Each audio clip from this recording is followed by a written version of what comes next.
Mis queridos amigos y amigas, tengan ustedes unas muy buenas tardes. Bienvenidos una vez más al seminario del Santuario. Como bien ustedes ya saben, estamos ya en el tema número 10 de este seminario, en el cual son 13 temas. Por lo tanto, estamos ya en la parte final del seminario acerca del templo y del tabernáculo y del santuario. Así que, mis queridos, es un agrado nuevamente poder compartir con ustedes la palabra del Señor. Y es por eso que es necesario, antes de abrir las Escrituras, elevar una pequeña oración ante nuestro Dios para que Él nos dirija. Oremos, inclina tu cabeza para orar. Señor que estás en los cielos, invoco tu nombre, Señor, en esta tarde. Te agradezco por la oportunidad de poder compartir tu palabra y ruego, querido Dios, que el mensaje que trataré de exponer y de explicar sea dirigido por ti, por el Espíritu Santo, para que pueda tocar el corazón y pueda darle también sabiduría e ilumina su mente al que esté escuchando, al que tenga deseos de aprender. En el nombre de Jesús, amén. Bueno, el seminario del santuario es un seminario muy fascinante en el cual hemos visto bastantes asuntos, bastantes aspectos, temas en particular en relación a este seminario, ¿verdad? Y es por eso que en esta ocasión vamos a continuar con el tema número 10, titulado El día de expiación escatológico. El tema número 9, hablamos acerca del juicio preadvenimiento. Analizamos que antes de la venida de Cristo hay un juicio que el Señor va a comenzar, o ya comenzó derechamente. No hemos analizado todavía el día, ni la hora, ni el año en que ocurrió este juicio, sino que simplemente analizamos de que después de los 1260 años en el cual el cuerno pequeño ejerció su poder, su autoridad política y religiosa, después de este tiempo entonces analizamos que desde ese momento debería comenzar el juicio. Recuerden ustedes que el periodo de los 1260 días o 1260 años comenzó desde el año 538 y finalizó en el año 1798. Como bien expliqué en el tema anterior, el tema número 9, expliqué que en la Biblia hay un principio que es el principio de día por año. En muchos pasajes del libro de Daniel, en el libro de Apocalipsis sobre todo, aparecen cifras, números. Y recordemos que esas cifras están en un lenguaje simbólico. Como están en un lenguaje simbólico, se debe interpretar. ¿Y cómo podemos interpretar? A través del principio día por año.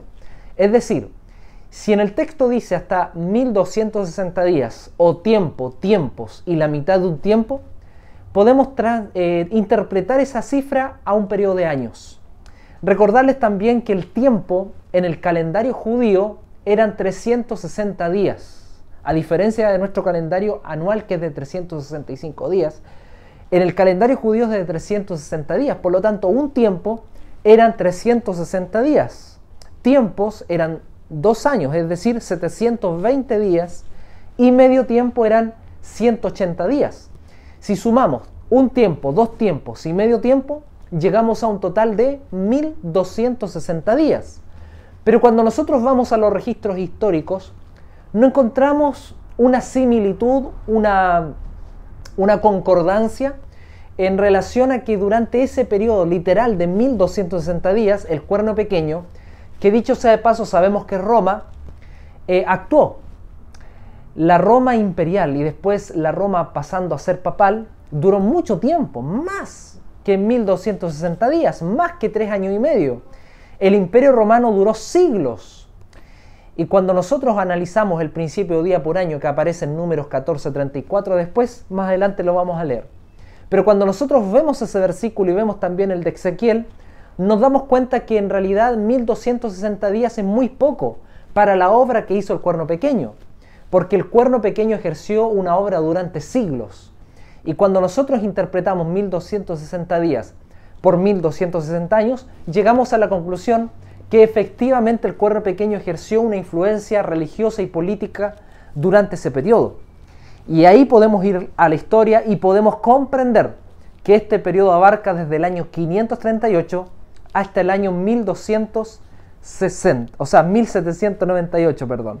Sumando 1260 al 538, llegamos al año 1798. Ahora, el juicio era necesario realizarse. es necesario que se realice el juicio, porque de esta manera Cristo está haciendo una obra de intercesión, Cristo está haciendo una obra de análisis y de investigación. Recordemos que la investigación parte desde Adán hacia todos los que van a estar presentes cuando venga Cristo.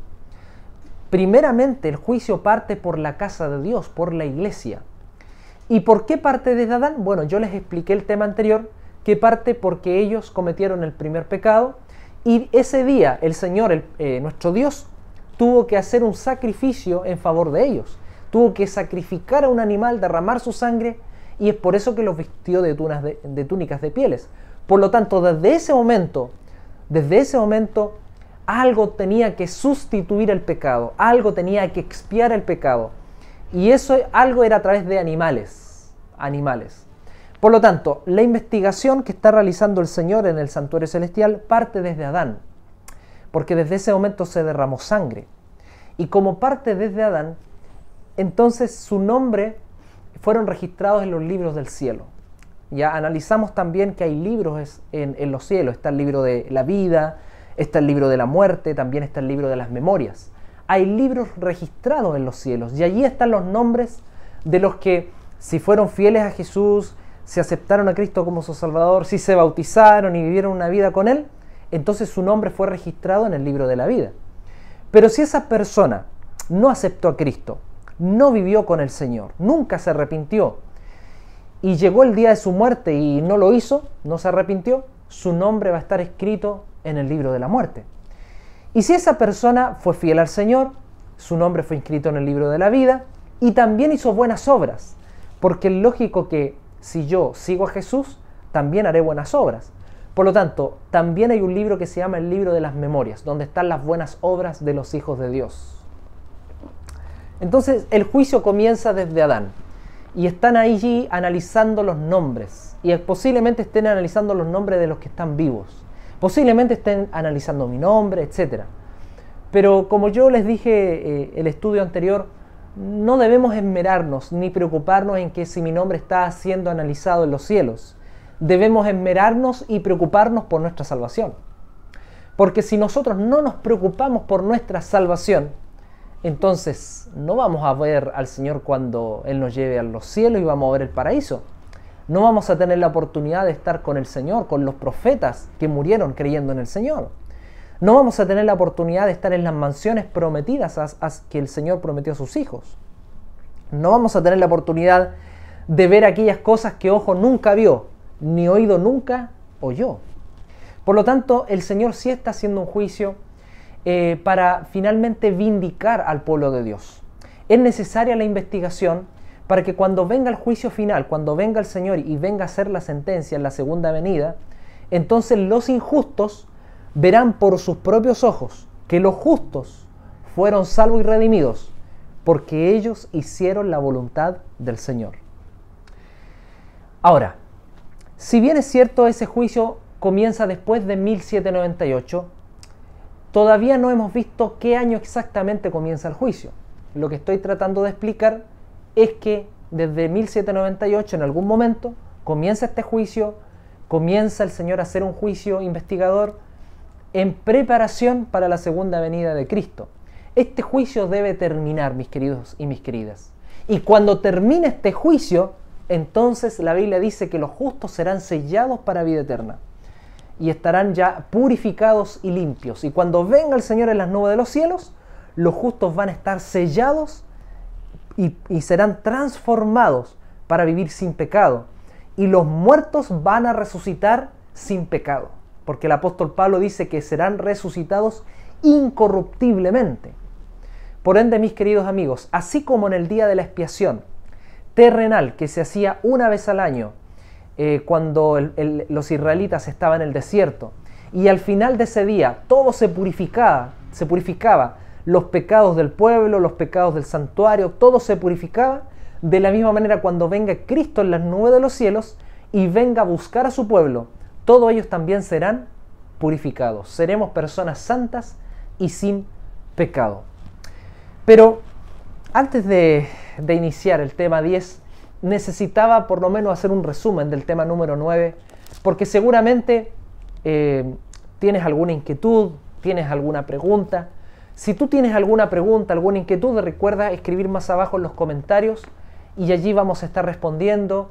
Comparte este mensaje a algún vecino, algún amigo, alguien que está estudiando la Biblia, alguien que está interesado en estudiar el asunto del santuario. Inscríbete también en el canal de YouTube.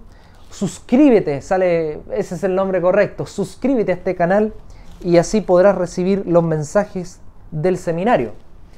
Apreciados amigos, si bien estamos en una época de juicio, también estamos en una época de un día de expiación. Estamos en una época de una jornada de expiación. Así como el pueblo de Israel una vez al año se reunía y se preparaba para que se realizara el día de la expiación y para que finalmente sus pecados sean borrados y sean purificados de todo, de la misma manera nosotros vivimos en un tiempo de expiación. Y vamos a corroborar esto. Esto no es antojadizo, no es que se me ocurrió a mí o se le ocurrió a otro teólogo o a alguien de la iglesia, no. Esto es algo bíblico, mis queridos amigos y amigas. Y es por eso que necesito que tú estés atento con tu Biblia. Seguramente la Biblia la tienes en tu celular, o bien también estaremos a través de este mismo seminario. Cada vez que abra las Escrituras saldrá el mensaje bíblico, el versículo bíblico en la pantalla. Así que de todas maneras vas a leer la palabra del Señor. Vamos a continuar entonces con el versículo base de este tema número 10, que se encuentra en Daniel capítulo 8, versículo 10. Vamos a leer allí, Daniel 8, 14.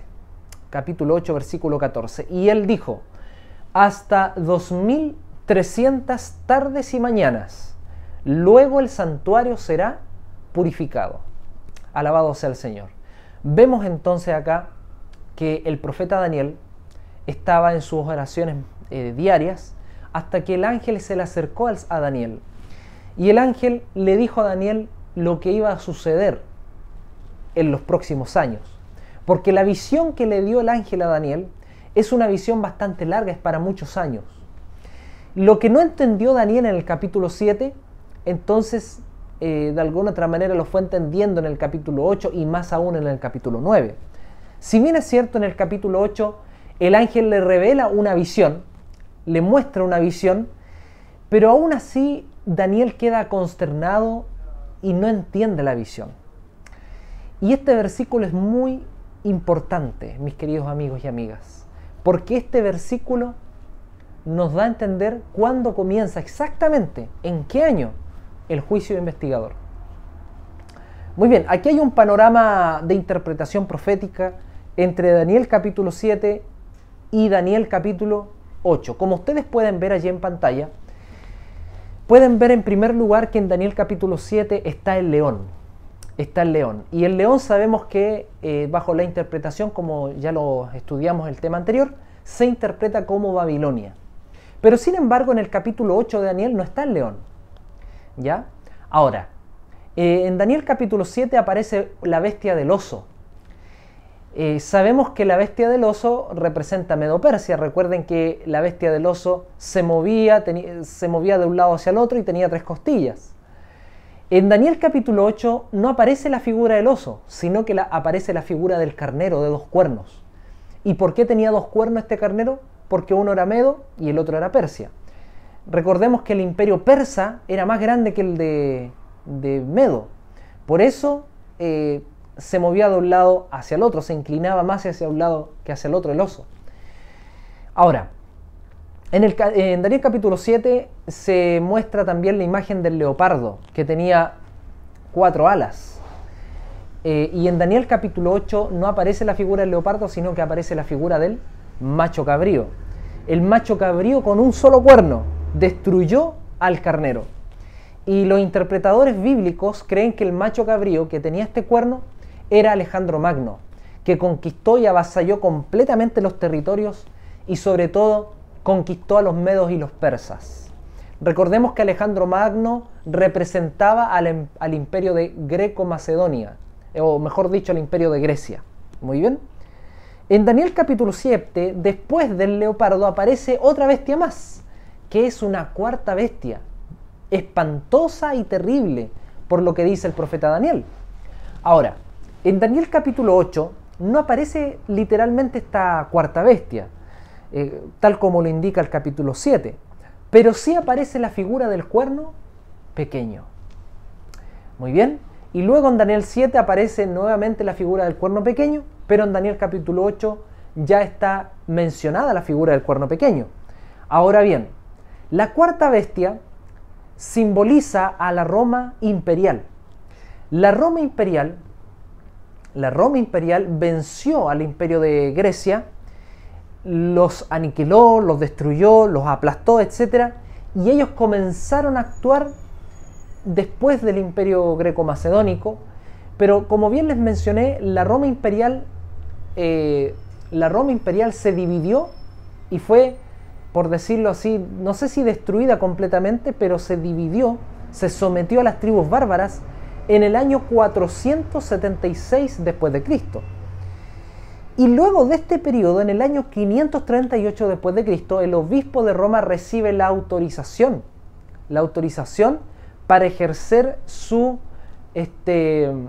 poder político y su poder religioso. Si bien es cierto, al principio el obispo de Roma o el papa, que al inicio, dicho sea de paso, se le llamaba obispo de Roma, tenía mucha influencia religiosa. Con los años él fue adquiriendo autonomía en relación hacia el aspecto político. Por lo tanto, ya en la Edad Media el papa tenía bastante autoridad en el aspecto político y religioso. Sin embargo, mis queridos amigos, como en Daniel 8 no aparece la figura de la cuarta bestia, se entiende obviamente que el cuerno pequeño representa a la Roma en sus dos fases, la Roma imperial y la Roma papal. Muy bien. Ahora bien, en Daniel capítulo 7, luego de poder analizar estos reinos, hay una sección interesante donde, ¿se acuerdan ustedes? Que el anciano de días se sienta en su trono, donde millares y millones de ángeles le sirven. Y después hay otra escena más donde se acerca el Hijo del Hombre a donde está el anciano de días. Y el anciano de días le da la autoridad, el poder y el reino para comenzar a ejercer. Esta visión que tuvo Daniel es la visión que se interpreta como el inicio del juicio investigador. El inicio del juicio que está haciendo Cristo allá en el santuario celestial, en el trono de Dios. El Padre le dio la autoridad al Hijo para comenzar a ejercer un ministerio sacerdotal, un ministerio de intercesión y de mediación. Ahora bien, si bien en el capítulo 7 de Daniel está la escena del juicio, del comienzo del juicio investigador, en Daniel capítulo 8, el ángel le da a entender el comienzo del juicio y la purificación del santuario. ¿Ya? Por lo tanto, este versículo, el versículo 14 de Daniel capítulo 8, es el inicio del juicio investigador y del día de expiación escatológico. Además de que hay un juicio, también es un día de expiación, mis queridos amigos y amigas. Por eso separé los dos temas. Por un lado está el juicio y por otro lado está el día de la expiación escatológico. ¿Por qué se le llama escatológico? Porque la palabra escatológico se puede traducir como los sucesos de los últimos días. Por lo tanto, además de que hubo un juicio, también hay un día de la expiación. Un día de la expiación. ¿Ya? Y vamos a ir analizando un poco eso para que no te confundas. Y lo que me interesa a mí es que puedas entender que tanto el juicio como el día de la expiación comenzaron en el mismo año. Y por último, en Daniel capítulo 7 se menciona transferencia del reino a los santos. Después del juicio, después de terminar el juicio, Jesucristo, como ya les mencioné hace unos minutos, termina su obra en el cielo, viene hacia la tierra y entonces se lleva a los justos a su reino eterno. Y en Daniel capítulo 8 también aparece el advenimiento de Cristo Jesús y el establecimiento del reino eterno. Sabemos que el advenimiento y el establecimiento del reino es una interpretación inanudible de la segunda venida de Jesús. Muy bien, vamos entonces, mis queridos amigos y amigas, a analizar ahora la funcionalidad de este cuerno pequeño. Entonces vamos juntos a Daniel capítulo 8.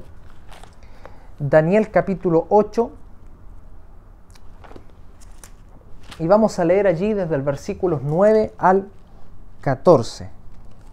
Dice así la palabra del Señor. De uno de ellos salió un cuerno pequeño, que creció mucho hacia el sur y el oriente y hacia la tierra gloriosa. Creció hasta llegar al ejército del cielo, y parte del ejército y de las estrellas echó por tierra y los pisoteó. Mis queridos, en este pasaje vemos a este cuerno pequeño surgiendo, a este cuerno pequeño avanzando, expandiéndose sobre tierras, sobre naciones, y cuando nosotros analizamos la expansión del Imperio Romano fue tremenda. ¿Cómo fue expandiéndose el Imperio Romano? Y aquí este cuerno pequeño comienza a expandir su reino. Pero vemos acá que creció, dice el versículo 10, hasta llegar al ejército del cielo. ¿Y qué pasó con el ejército del cielo? Y los echó por tierra. ¿Qué es el ejército del cielo? Cuando nosotros vamos a Éxodo capítulo 12, versículo 41, nos dice así la palabra del Señor. El mismo día en que se cumplían los 430 años, todas las huestes de Jehová salieron de la tierra de Egipto. La palabra huestes es la misma palabra que se refiere al ejército. Es la misma palabra en hebreo, las huestes. Esas huestes que salieron de Egipto eran los israelitas, eran el pueblo de Dios. Pero aquí esta palabrita también hace alusión al pueblo de Dios. Las estrellas también son una alusión del pueblo de Dios. Noten ustedes lo que dice Daniel capítulo 12, versículo 3. Dice así: los entendidos resplandecerán como el resplandor del firmamento, y los que enseñan la justicia a la multitud como las estrellas a perpetua eternidad. Déjame decirte algo, mi querido amigo y mi querida amiga. Las estrellas en la Biblia, en algunos pasajes, se pueden interpretar como ángeles.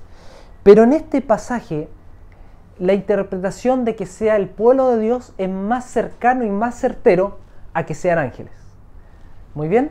Por lo tanto, hasta ahora vemos que este cuerno pequeño persigue a los santos, persigue al pueblo de Dios, los pisotea como un simbolismo de que los mata.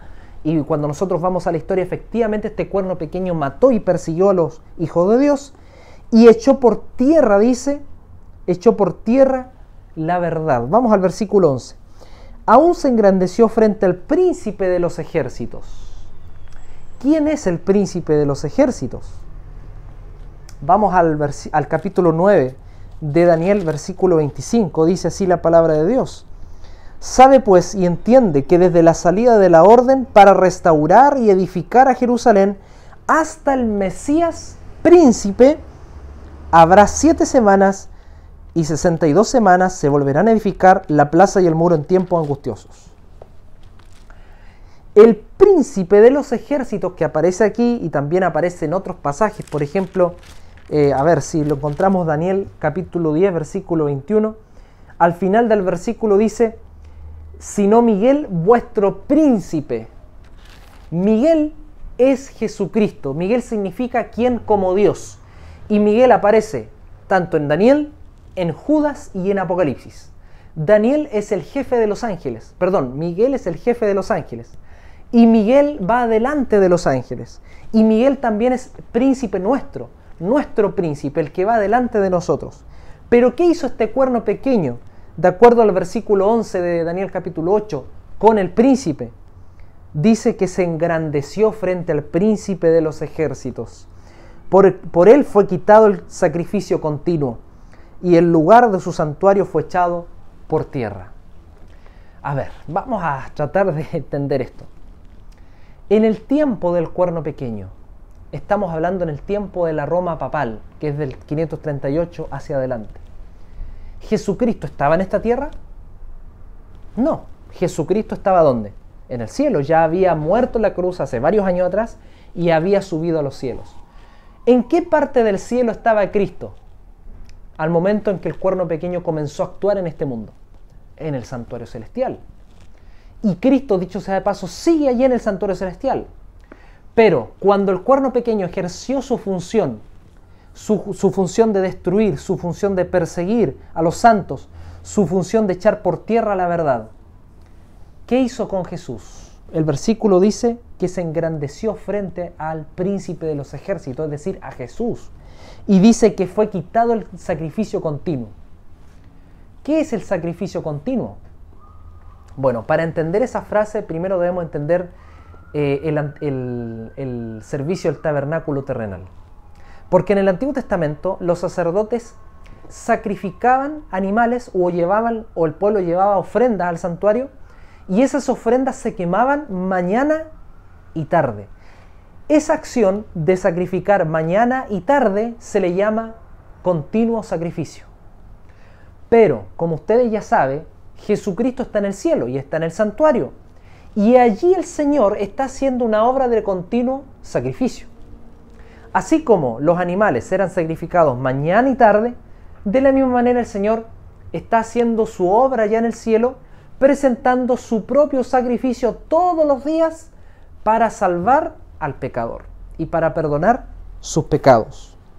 Por lo tanto, vemos que este cuerno pequeño, que ya sabemos quién es, ¿verdad? Es el Papa mismo, teniendo ojos, teniendo boca que habla, echando por tierra la verdad, matando a los hijos de Dios, enseñando otras cosas. Pero ¿saben cuál es lo más grave de todo esto? Que echó por tierra la verdad del santuario. Cristo en estos momentos está intercediendo, alabado sea el Señor. Pero en ese tiempo, el Papa y la Iglesia Católica nublaron la verdad de que Cristo estaba haciendo un trabajo de intercesión en el santuario celestial.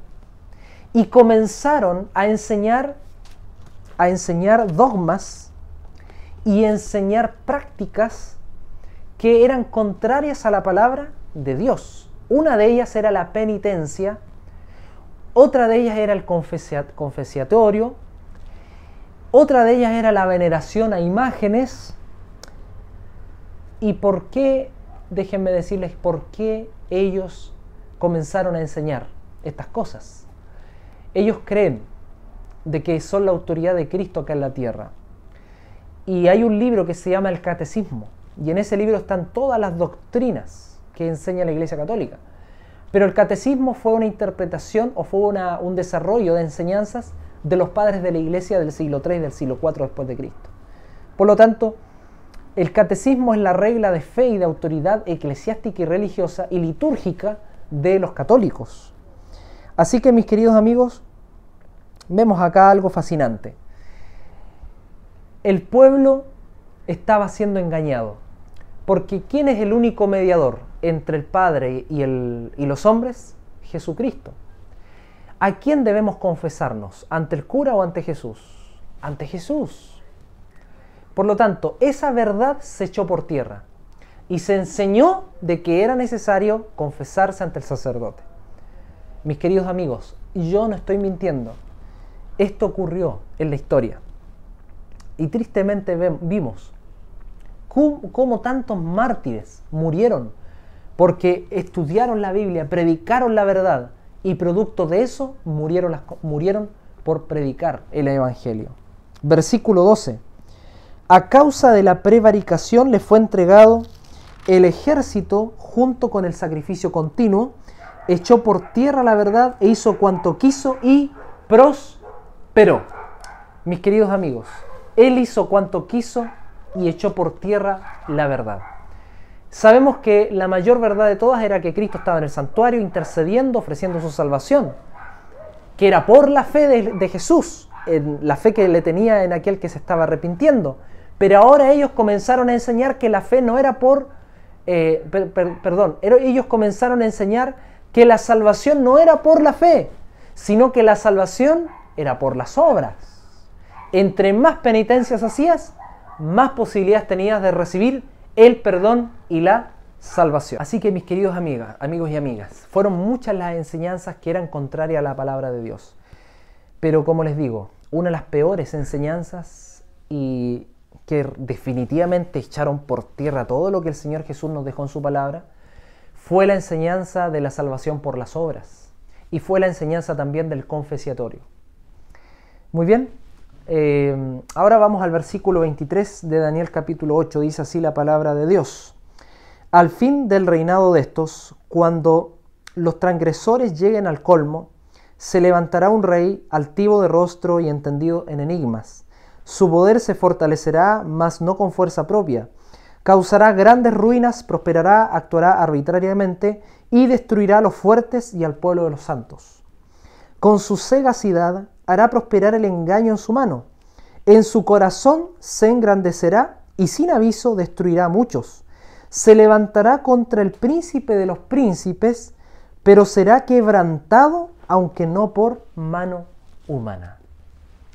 La Iglesia Católica ejerció todo su poder por 1260 años. Y vemos que en los libros de historia está todo registrado. Ellos no enseñaban la Biblia en el idioma en el cual el pueblo sabía.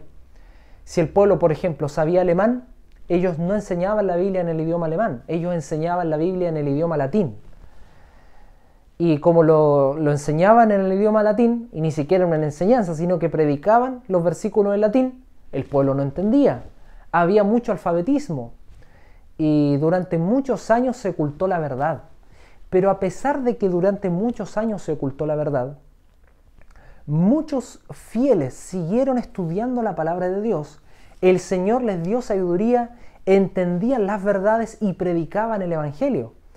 Aunque eso sin duda les costaba la muerte, porque si predicaban el Evangelio en una plaza, por ejemplo, los que trabajaban en el gobierno y el imperio, los tomaban y los llevaban, los enjuiciaban, y si no se retractaban, es posible que murieran en la hoguera.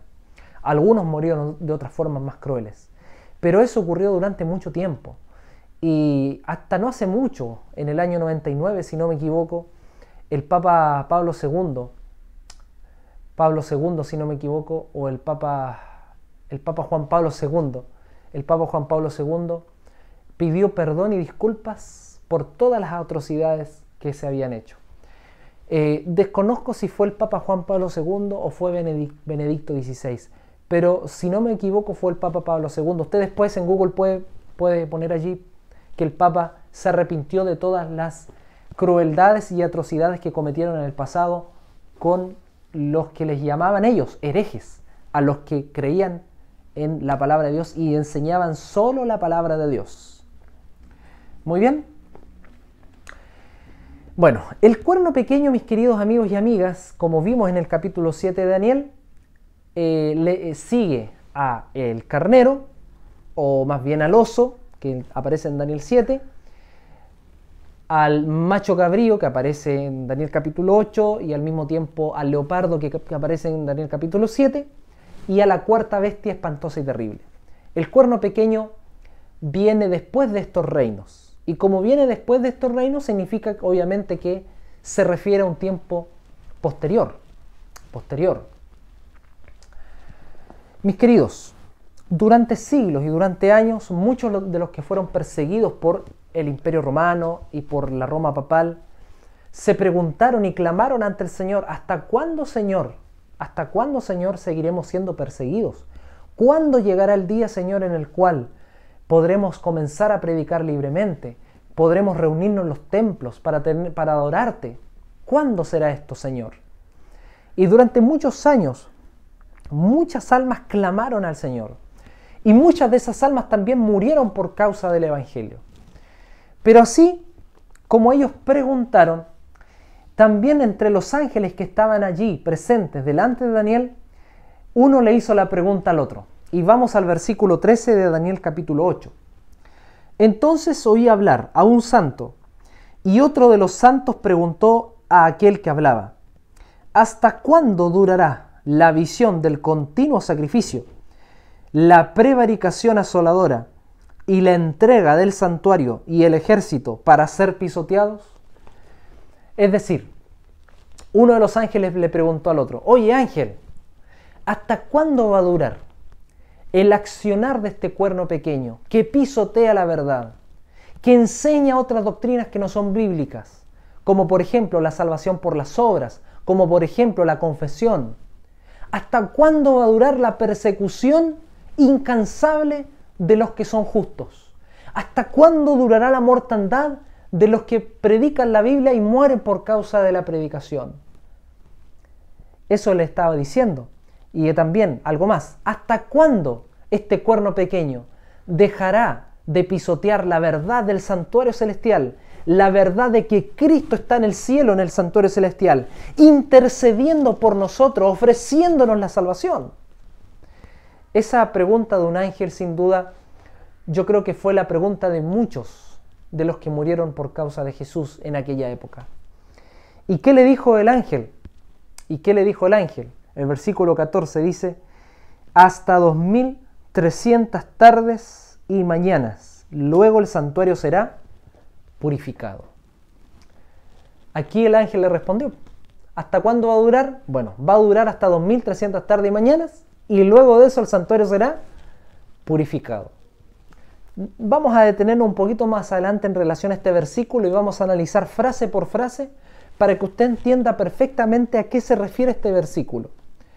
Pero yo me hago la siguiente pregunta. En nuestra época actual, en este tiempo actual en el cual vivimos, ¿cuál debiera ser nuestra pregunta ante el Señor?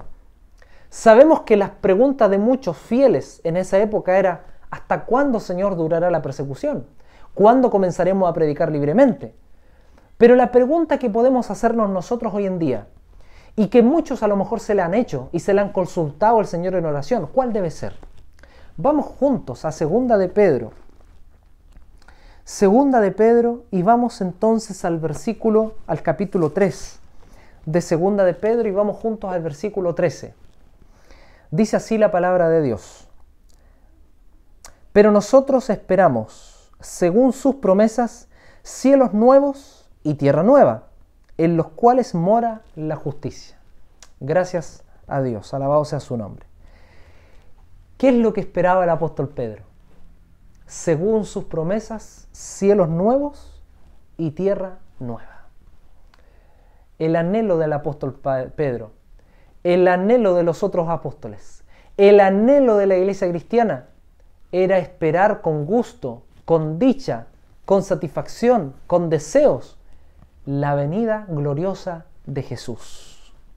Y no solamente la venida gloriosa de Jesús, sino que también la restauración del pecado, poner fin al pecado y la restauración de este mundo, hacer cielos nuevos y tierra nueva. Llegará el día, mis queridos amigos y amigas, cuando Cristo venga a las nubes de los cielos, se terminará para siempre el pecado y el Señor transformará este mundo en el cual vivimos a un mundo completamente nuevo, renovado, descontaminado, un mundo donde ya no va a existir el mar, donde naciones no nos van a separar, continentes no nos van a separar, sino que todos estaremos juntos y unidos, como un solo pueblo, alabando al Señor. Amén, por eso, gloria a Dios. Gloria a Dios.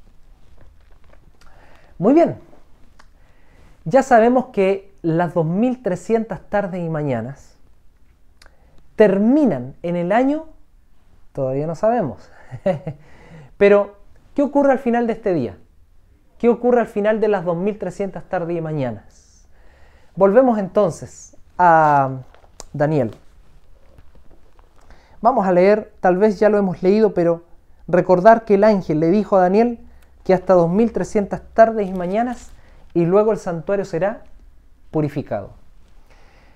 Ahora bien, vamos a analizar este versículo, mis queridos amigos y amigas. En primer lugar, la frase primera dice hasta 2300 tardes y mañanas.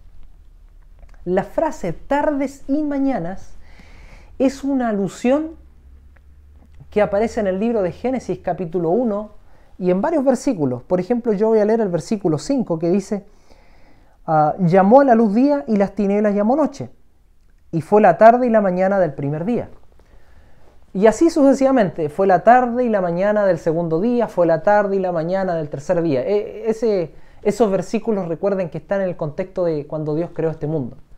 Por lo tanto, la frase tarde y mañana es sinónimo de un día. Por lo tanto, cuando el versículo dice acá, hasta 2300 tardes y mañanas, se está refiriendo a 2300 días. 2300 días. Muy bien, ¿qué más? Cuando se terminen los 2300 días, el versículo 14 dice, luego el santuario será purificado. Sabemos que en el día de la expiación terrenal, al final de la jornada de la ceremonia de expiación, se purificaba el santuario.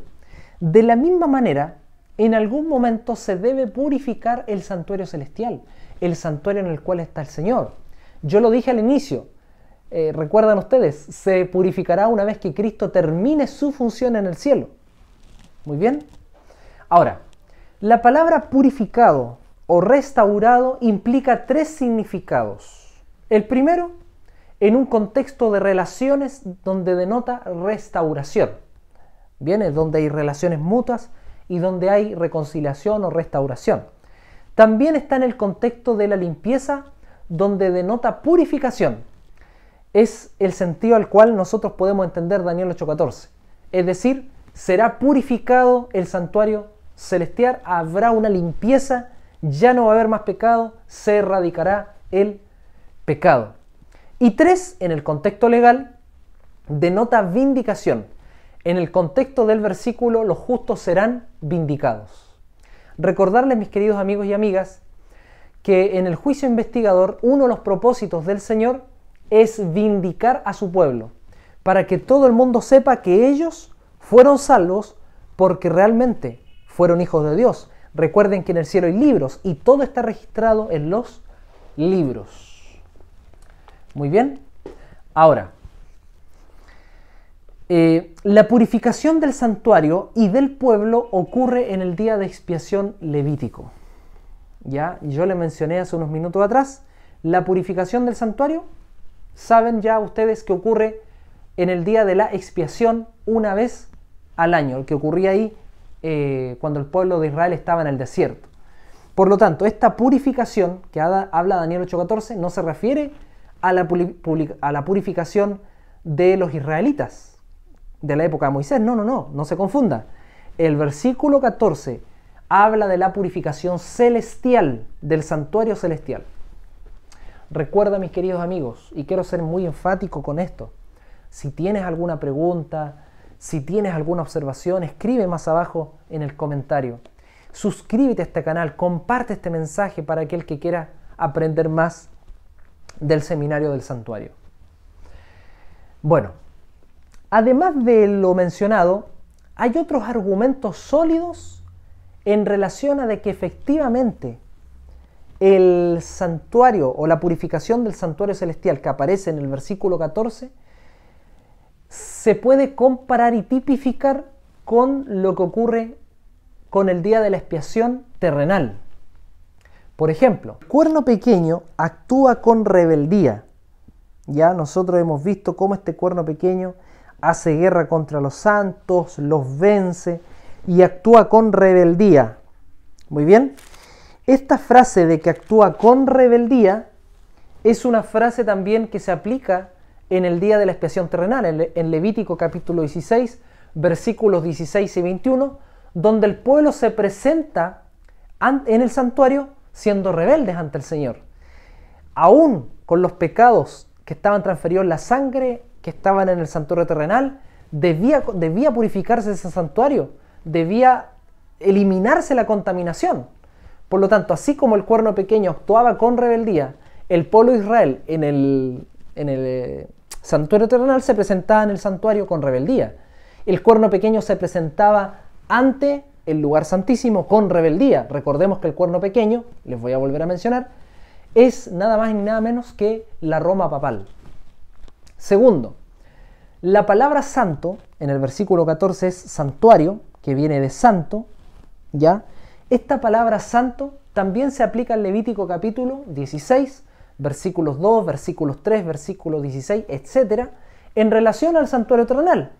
Si ustedes se dan cuenta, son las mismas palabras en el idioma hebreo. ¿Ya? Todos estos argumentos son sólidos para ratificar que el versículo 14 apunta hacia el día de la expiación escatológico que se está realizando en el santuario celestial. ¿Qué más? Punto 3. El santo es restaurado. Lo mismo ocurre en Levítico capítulo 16, versículo 16.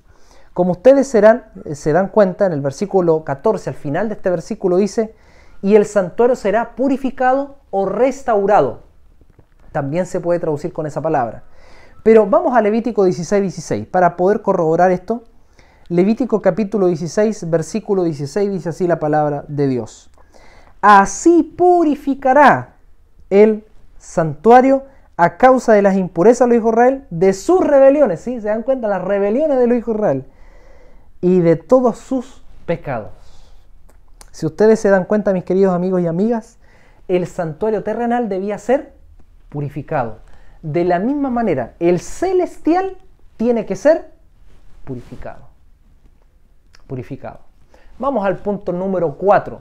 Las imágenes del carnero y macho cabrío se usan en Levítico capítulo 16, versículo 5. Si ustedes se dan cuenta, nosotros podemos retroceder en el capítulo 8 y desde el versículo 1 al versículo 7 aparece la visión del carnero y del macho cabrío. Recordarles que el carnero con 2 cuernos representa a los medos y los persas y el macho cabrío con un cuerno que derriba al carnero de 2 cuernos representa a Grecia en la persona de Alejandro Magno. Pero lo interesante es que el Señor le reveló a Daniel esta visión bajo estos 2 animales. ¿Por qué no podría haber sido otro animal? Por ejemplo, un conejo, un mono, no sé, estoy dando un ejemplo. ¿Por qué tenía que ser un carnero y un macho cabrío? Porque recuerda que en el día de la expiación terrenal, en Levítico capítulo 16, cuando leímos ese tema, creo que es el tema número 7, analizamos que en ese día los israelitas debían llevar, ¿qué cosa? Un carnero. Aarón también tenía que llevar un carnero para el holocausto, para la expiación. Pero también ese día se llevaba un macho cabrío. Interesante, ¿eh? Vamos entonces a leer, para ratificar, Levítico 16, versículo 5. Leemos entonces el versículo 5. Noten ustedes, muy interesante lo que aparece acá. De la congregación de los hijos de Israel tomará 2 machos cabríos para la expiación y un carnero para el holocausto. Si ustedes se dan cuenta, Aarón tenía que llevar un carnero y también tenía que llevar 2 machos cabríos. Uno era por Jehová y el otro era por Azazel. Ya estudiamos ese tema, no es necesario poder enseñarlo nuevamente. Pero ¿a qué voy con esto? Que en Daniel capítulo 8 aparece la imagen del macho cabrío y del carnero. De la misma manera, en Levítico 16, en el día de la expiación terrenal, Aarón tenía que traer un macho cabrío y un carnero. Entonces, todas estas alusiones, mis queridos amigos y amigas, sin duda alguna nos dan a entender con más claridad de que Daniel 8:14 se está refiriendo a la purificación del santuario celestial. No hay duda alguna de eso. Además, la visión de Daniel capítulo 8 no era para el tiempo de Daniel, porque en el tiempo de Daniel todavía existía el templo. Eso es importante saberlo. Aunque evidentemente el templo en ese tiempo no estaba funcionando. De hecho, no estaba funcionando el templo en ese tiempo. Pero estaba el templo, existía el templo. Pero ojo, ese versículo no se refiere a la época no se puede interpretar como el santuario terrenal de la época de Daniel. Porque la visión del capítulo 8, el ángel le dijo a Daniel que la visión es para el tiempo del fin. Ustedes pueden leer allí el versículo 17. Al final le dijo, entiende, hijo de hombre, que la visión es para el tiempo del fin. No era para el tiempo de Daniel. Y como ya sabemos, el tiempo del fin comenzó en el año 1798. Por lo tanto, la visión de Daniel capítulo 8 es para el tiempo posterior a 1798. Interesante. Muy bien, vamos a avanzar. Bueno, el término visión que aparece en el versículo 13 se refiere a toda la visión del capítulo 8 de Daniel. Desde el versículo 3 hasta el versículo 14, nosotros entendemos que abarca el tiempo de Medo-Persia y el tiempo de Grecia. ¿Ya? Toda la visión desde el versículo 3 hasta el versículo 14 habla de el carnero, del macho cabrío, del cuerno pequeño entre el versículo 8 estamos viendo ya la parte del cuerno pequeño, y finaliza en el versículo 14 con la purificación del santuario. Por lo tanto, la visión de Daniel, capítulo 8, en la cual el ángel le pregunta en el versículo 3 al otro ángel, ¿hasta cuándo durará la visión? Esa visión se refiere a todo el capítulo 8. Por lo tanto, entendemos lo siguiente: que Daniel vivía en el tiempo de los medos y los persas, cuando se le dio esta visión. Daniel iba a morir, pero después iba a venir el imperio de Grecia. Pero recordemos que esa visión no era para el tiempo de Daniel, sino que era para los tiempos finales. Muy bien. Entonces, el periodo de tiempo del capítulo 8 de Daniel comienza bajo el imperio de Medo-Persia y finaliza en el tiempo del fin. Muy bien. Ahora bien, yo les mencioné al inicio de que en algunos pasajes, tanto del libro de Daniel como del libro de Apocalipsis, yo diría más en el Apocalipsis, donde prácticamente todos aparecen números. En el libro de Daniel también, pero recuerden, cuando en estos libros se presenta un lenguaje simbólico en el cual yo al leer no puedo yo interpretarlo así como así, porque está en un lenguaje simbólico, debo interpretarlo. Y cuando aparecen números o fechas, esos números también deben interpretarse, porque no debe tomarse como un número literal.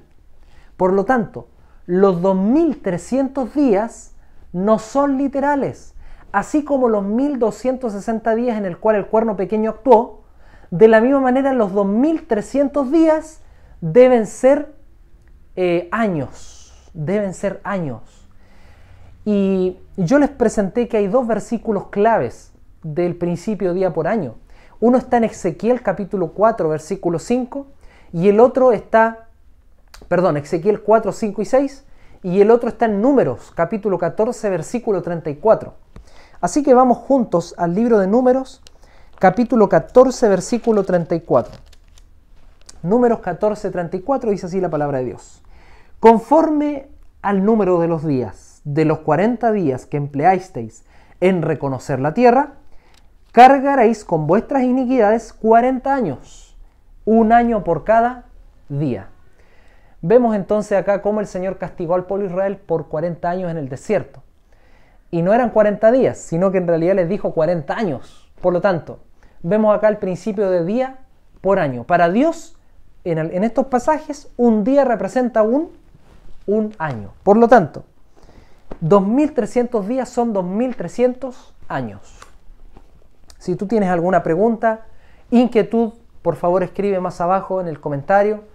Si quieres compartir este mensaje a algún amigo, alguna amiga, hazlo por favor, alguien que está interesado en aprender del santuario, de las verdades del santuario. Así que no te olvides de suscribirte también al canal. Muy bien. Vamos entonces a la siguiente. ¿Cuándo comienza esta visión? ¿Cuándo comienza la visión del capítulo 8? Sabemos que comienza con el imperio de Medo-Persia. Pero, ¿qué fecha exactamente comienza esta visión? ¿Ya? Porque si bien es cierto, nosotros sabemos que el imperio Medo-Persia comenzó en un año X, que no recuerdo en estos momentos, si no me equivoco en el año 539 a.C., venciendo a los babilónicos. Sin embargo, mi pregunta va más allá de eso. ¿Cuándo comienzan los 2300 años? Vamos entonces al libro de Daniel, capítulo 9, y vamos a leer desde el versículo 24 al versículo 27. Déjenme aclararles algo. En los tiempos de los profetas, cuando se escribió la Biblia, no existían las divisiones de subtítulos, ni las divisiones de capítulos, ni de versículos.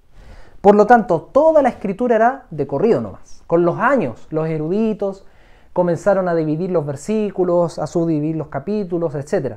Pero antiguamente era todo de corrido. Ese es un argumento para ratificar que la interpretación del capítulo 9 también es la interpretación del inicio de los 2300 tardes y mañanas. Además, hay muchas similitudes de conceptos y de términos entre el capítulo 9 y el capítulo 8. Por lo tanto, el comienzo de las 2300 tardes y mañanas se interpreta y se menciona, mejor dicho, en el capítulo 9. Así que vamos a leer desde el versículo 24 al versículo 27. 70 semanas están determinadas sobre tu pueblo. Vamos a leer desde el versículo 23. Al principio de tus ruegos fue dada la orden, y yo he venido para enseñártela, porque tú eres muy amado. Entiende pues la orden y entiende la visión. La palabra visión del hebreo marej. Y noten ustedes el versículo 13 del capítulo 8. ¿Qué le dijo el ángel al otro? Le dijo: ¿hasta cuándo durará la visión? Es la misma visión, marej. ¿Se dan cuenta de que hay palabras parecidas, sinónimos, por decirlo así? Versículo 24. 70 semanas están determinadas sobre tu pueblo y sobre tu santa ciudad. Aquí el ángel le dice a Daniel, después de que Daniel estuvo quizás 1 año, 2 años después de recibir la visión del capítulo 8, Daniel recibió la visión del capítulo 9 y el ángel le interpretó a Daniel aquella visión. Daniel ya estaba anciano, estaba en sus últimos días de vida. Pero aquí el ángel parte diciendo que habrán 70 semanas, que serán determinadas, es decir, que tendrán un principio y tendrán un fin. Ahora, están determinadas sobre tu pueblo y sobre tu santa ciudad para terminar la prevaricación, es decir, para terminar las violaciones deliberadas a Dios. Eso, en otras palabras, poner fin al pecado y expiar la iniquidad para traer la justicia perdurable, sellar la visión y la profecía y ungir al santo de los santos. Por lo tanto, aquí hay elementos fascinantes. No vamos a quizás entrar en detalle de todos estos versículos porque esto es Daniel. Quizás en algún momento vamos a tener un seminario de Daniel, pero lo que quiero decir es que el ángel le está diciendo que estas 70 semanas tienen un comienzo y terminarán en el tiempo en el cual se terminará con la maldición del pecado, vendrá la justicia perdurable, ¿verdad? Y se ungirá al santo de los santos. Todos estos elementos se resumen en la persona de Cristo Jesús, porque Jesús vino a morir por todos los pecados, Él vino a traer la justicia de la salvación a este mundo y además Él fue ungido por el Espíritu Santo cuando Él fue bautizado. Después de ser bautizado, recibió el ungimiento del Espíritu Santo que lo capacitó para el ministerio que comenzó a realizar en Judea y en todo el territorio de Israel. Versículo 25. Sabe pues y entiende que desde la salida de la orden para restaurar y edificar a Jerusalén hasta el Mesías príncipe habrá 7 semanas y 62 semanas. Se volverán a edificar la plaza y el muro en tiempos angustiosos. Entonces vemos acá la respuesta. Desde la orden para restaurar y edificar Jerusalén, desde ese momento parten los 2300 años. Después, un ratito más, vamos a descubrir en qué año exactamente comenzó la orden para restaurar y edificar la ciudad de Jerusalén. Pero luego dice, desde este tiempo hasta el Mesías príncipe, es decir, hasta el inicio del ministerio de Jesús, habrá 7 semanas y 62 semanas, es decir, 69 semanas. Se volverán a edificar la plaza y el muro en tiempos angustiosos. Durante esas 69 semanas, el muro del templo, la ciudad, se va a edificar. Muy bien. Después de las 62 semanas, se quitará la vida al Mesías y nada ya le quedará. El pueblo de un príncipe ha de venir, destruirá la ciudad y el santuario, su final llegará como una inundación. Hasta el fin de la guerra durarán las devastaciones.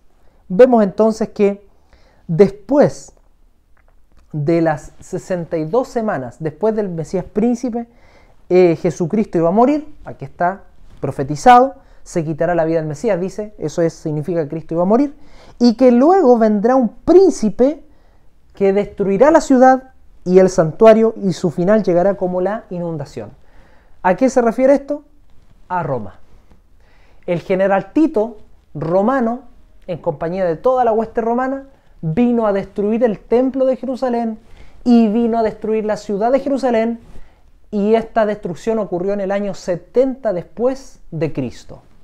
70 después de Cristo. Mis queridos, Daniel en el capítulo 8. Cuando nosotros vamos al versículos 26 y 27, el versículo 27 dice que Daniel quedó quebrantado. Estuvo enfermo durante algunos días. Cuando me levanté atendí los negocios del rey, pero estaba espantado a causa de la visión y no la entendía. Daniel no entendía la visión. Pasó algún tiempo, seguramente algunos años. Los comentadores dicen que pasaron 10 años. Cuando Daniel recibió la visión del capítulo 8 hasta la visión del capítulo 9, pasaron 10 años. En 10 años, imagínense, Daniel oraba al Señor, le decía: Señor, muéstrame, revélame, muéstrame por qué, Señor, por qué recibí esa visión, qué significa con lo que recibí, etc. Y es por eso de que tanta insistencia y tanta oración que el ángel llegó a Daniel y le dio la interpretación. No te canses de orar. Un paréntesis. No te canses de orar. Ora y ora al Señor. Ora por ese pedido de oración que has estado orando durante mucho tiempo. Sigue orando. Porque Daniel estuvo 10 años orando hasta que finalmente el ángel le dio la respuesta a Daniel. Recuerda que tus tiempos no son los mismos que los tiempos de Dios. Dios tiene sus tiempos y tú debes estar tranquilo ante esos tiempos. Muy bien. Vamos a ir finalizando. Y aquí yo quiero enseñar lo que he tratado de explicar durante estos minutos en relación al capítulo 8 y en relación al juicio de expiación escatológico. Recordar primeramente el principio día por año. Los 1260 días se deben interpretar como 1260 años. Los 2300 días se interpretan como 2300 años, y las 70 semanas que leímos en el capítulo 9 son 490 años. Esto es importante. Ya entonces, si nosotros aceptamos por fe y creemos que el principio día por año es un principio aplicable a las profecías, entonces vamos a comprender el siguiente esquema. ¿Por qué? Porque si tú lo interpretas literalmente como días solamente, no vas a llegar a ninguna conclusión. Aunque busques todos los libros de historia antigua, no vas a llegar a ninguna conclusión. Y te vas a ahogar hasta que finalmente no vas a creer en la Biblia, te vas a alejar de Dios. Pero si tú aceptas el principio día por año, que hemos ya leído en Levítico y también está en Ezequiel, y crees que los días, sobre todo obviamente, recuerda, en el libro de Daniel y en el libro de Apocalipsis, se interpreta por año, porque está en un lenguaje simbólico, entonces tenemos el siguiente panorama. Entonces, ustedes pueden ver aquí que el ángel le dijo a Daniel que la visión comienza con la orden para restaurar y edificar Jerusalén. ¿Cuándo fue esto?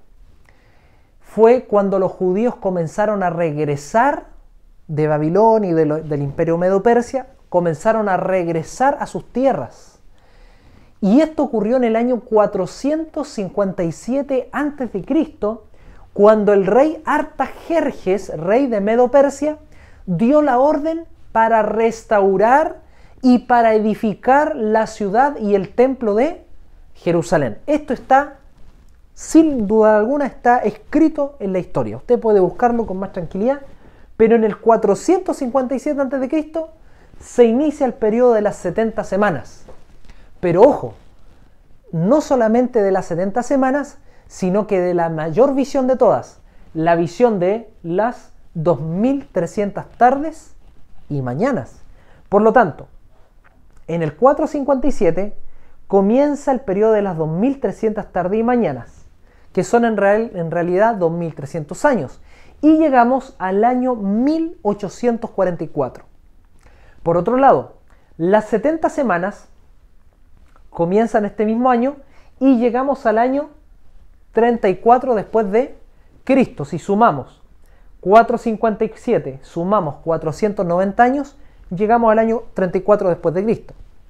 Ahora bien, vemos entonces que durante 69 semanas, como dice la primera parte de la visión de Daniel capítulo 9, se debe ungir al santo de los santos. ¿Y quién es el ungido aquí? Jesús, en su bautismo, porque ahí recibió el Espíritu Santo. Y luego dice que una semana más, porque 69 a 70 falta una semana, es decir, son 7 años más. En 7 años más, Cristo comienza su ministerio, ejerce su ministerio, pero el versículo dice, hay uno de sus versículos que no lo leímos, pero dice que a la mitad de la semana hará cesar el sacrificio y la ofrenda. Es decir, a la mitad de esa semana morirá Jesús, a la mitad de esos 7 años. Ahí vemos entonces 3 años y medio, y 3 años y medio, en el año 31 después de Cristo, Cristo murió en la cruz. Y las 70 semanas finalizan en el 34. ¿Qué ocurrió en el año 34 después de Cristo? En el año 34 después de Cristo, los apóstoles comienzan a tener reuniones con los judíos y comienzan a predicar el Evangelio. Obviamente comenzaron desde mucho antes, pero fue el momento en donde muchos gentiles se convirtieron en el Evangelio, y entre ellos había un hombre que se llamaba Esteban, que era parte del pueblo de Israel, y era un hombre fiel al Señor. Y él testificó del ministerio de Jesús, testificó de que Cristo murió, testificó de que Cristo resucitó, etc. Pero había una turba de gente que no creía en Jesucristo. Entre ellos estaban los fariseos, etc. ¿Y qué pasó con Esteban? Lo apedrearon. Por eso el año 34 después de Cristo marca el primer mártir cristiano desde ahí para adelante. Y así sucesivamente, ya después, hasta el año 1844, vemos que muchos y miles de cristianos fueron muertos por causa de Jesús. Pero ¿qué pasó en el año 1844? Daniel 8:14, recuerda bien, hasta 2300 tardes y mañanas, es decir, hasta 2300 años, luego el santuario será purificado. Purificado. Mis queridos, en el año 1844, comienza el juicio investigador. En el año 1844 comienza el día de la expiación. Porque por un lado, el Señor en 1844 comienza a hacer un juicio en el cielo, en el santuario celestial, de intercesión, de mediación, pero también de investigación con el fin de purificar al pueblo. De la misma manera, ese año comienza un periodo de un proceso de expiación y purificación para el pueblo de Dios. Porque cuando Cristo termine de interceder en el cielo, el pueblo de Dios que va a estar vivo en ese momento será sellado para vida eterna. No vamos a ahondar un poco en ese asunto del sellamiento. Solamente estoy diciendo que será sellado para vida eterna. Cristo dejará de interceder en el cielo, vendrá a esta tierra, resucitará a los justos, los unirá con los que estaban vivos en ese momento, y todos serán transformados, purificados, limpios, y ya no tendrán más pecado por siempre. De la misma manera, al final del día de la expiación, en Levítico capítulo 16, al final de la jornada religiosa del santuario, todo el pueblo, el santuario y los sacerdotes eran purificados de sus pecados. Por lo tanto, mi querido amigo y mi querida amiga, estamos viviendo en un tiempo de juicio, estamos viviendo en un tiempo de un día de expiación, pero no te preocupes, porque el Señor no quiere condenarme, porque el Señor no quiere condenarte, porque el Señor no te quiere juzgar para condenación, porque el Señor quiere salvarte. Y es necesario que Él esté haciendo este juicio en este tiempo, porque cuando Él venga en las nubes de los cielos, seremos vindicados por su misericordia, y todo el mundo verá que efectivamente fuimos justos ante Él, porque nuestro accionar, nuestras palabras, nuestro comportamiento y nuestras buenas obras hicieron de que realmente fuimos hijos fieles delante de Él. Apreciado amigo, yo quiero estar inscrito en el libro de la vida. Yo también quiero estar inscrito en el libro de las memorias. Y posiblemente mis pecados también estén inscritos en el libro de la muerte, pero sabemos que cuando Cristo venga, y si fui fiel y fui salvo, obviamente mis pecados van a ser purificados y ese libro va a ser borrado. Pero mi mayor interés, mis queridos amigos y amigas, es ser salvo. ¿Acaso tú quieres ser salvo? ¿Acaso tú quieres que tu nombre esté inscrito en el libro de la vida del Cordero? Vivimos en el tiempo final de la historia de este mundo. Ya no queda nada para la venida de Jesús. ¿Acaso tú quieres estar cuando Cristo venga a las nubes de los cielos e irte con Él por siempre? Te dejo esta invitación para que desde ya medites en tu corazón. Si tienes alguna pregunta, alguna inquietud, alguna duda, no olvides escribir más abajo. Vamos a orar al Señor. Vamos a invocar su nombre en esta hora. Cariñoso Dios, gracias por este mensaje de la palabra, de tu palabra, Señor. Señor, hemos estado estudiando durante varias jornadas el santuario. Y yo sé que a través de estos textos encontramos mensajes realmente inspiradores para nosotros. Sabemos que las profecías se necesita un poco más de tiempo para estudiarlas, para enseñarlas, para comprenderlas. Pero de todas maneras, Señor, nos has dado tu palabra para poder recibirla en nuestro corazón. Queremos prepararnos para irnos al cielo. Deseamos de corazón que nuestro nombre no sea borrado del libro de la vida, sino que nuestros nombres permanezcan inscritos en ese libro. Y cuando tú vengas en la nube de los cielos, nos lleves al cielo, nos transformes y nos purifique de todas nuestras maldades. Señor, sabemos que estás haciendo un juicio en este mundo, pero llegará el día en donde harás justicia y donde redimirás a los que creyeron en ti. Queremos ser parte de ese grupo, queremos ser parte de los salvos. Acompáñanos, Señor, en esta jornada, en este día. Quisiera pedir por cada uno de nuestros amigos que están viendo este mensaje, que tú los bendigas grandemente a cada uno de ellos. En el nombre de Jesús, amén. Muchas gracias por acompañarnos. No olvides suscribirte a este canal, comparte este mensaje con alguno de tus amigos y nos veremos en el próximo capítulo. Dios te bendiga. Chao.